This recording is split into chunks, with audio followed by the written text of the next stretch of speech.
สุภาษิตกำข้าวกำบะเก่าล้านนาภูมิพญาคนเมืองวันนี้เสนอกำว่า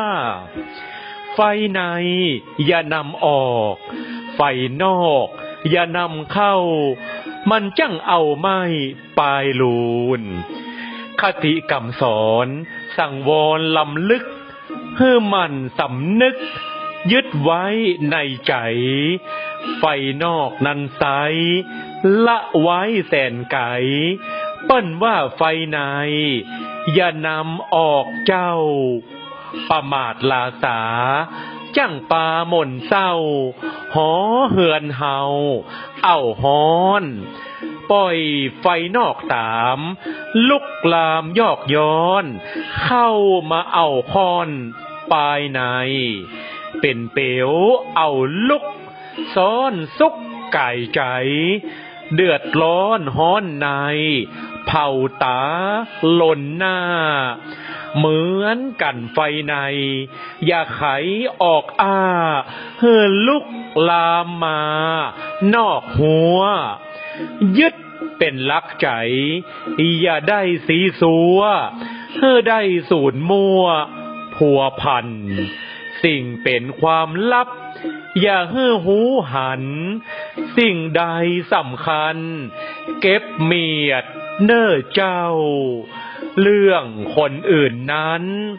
อย่าอั้นเกี่ยวตัวเรื่องในครอบครัว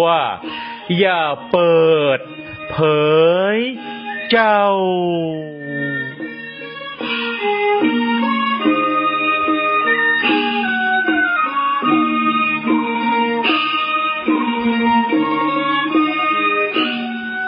ไฟในอย่านำออกไฟนอกอย่านำเข้ามันจั่งเอาไม่ปลายลูนความหมายระมัดระวังป้องกันบ่ให้ความเดือดร้อนเกิดขึ้นภายในครอบครัวทั้งสาเหตุจากคนภายในและภายนอกครอบครัวอุปมาเหมือนดั่งโบราณเปรียบเทียบว่าไฟในอย่านำออกคือความลับหรือความเป็นไปสำคัญภายในครอบครัวก็บ่ควรนำไปบอกเล่าให้คนภายนอกได้รับรู้ไฟนอกอย่านำเข้าคือเรื่องราวบ่ดีของคนภายนอกก็บ่ควรนำเข้ามาเป็นเหตุให้ได้เกิดความเดือดร้อนภายในครอบครัวคติสอนใจถ้าหากคนในหอในเฮือนมีความฮักความเข้าใจและปฏิบัติดีห่อต่อกันร่วมด้วยช่วยกันสิ่งบกพร่องภายในบ่ให้เปิดเผยออกและช่วยกันแก้ไขสิ่งบ่ดีภายนอกก็บ่ให้เข้ามาสร้างความเดือดร้อนครอบครัวห่อเฮือนก็จักอยู่เย็นเป็นสุขสุภาษิตกำข้าวกำบะเก่าล้านนาภูมิพญาคนเมืองนำเสนอโดยสภาวัฒนธรรมจังหวัดลำพูนและสำนักงานวัฒนธรรมจังหวัดลำพูนร่วมกับ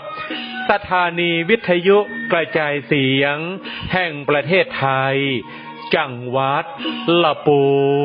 น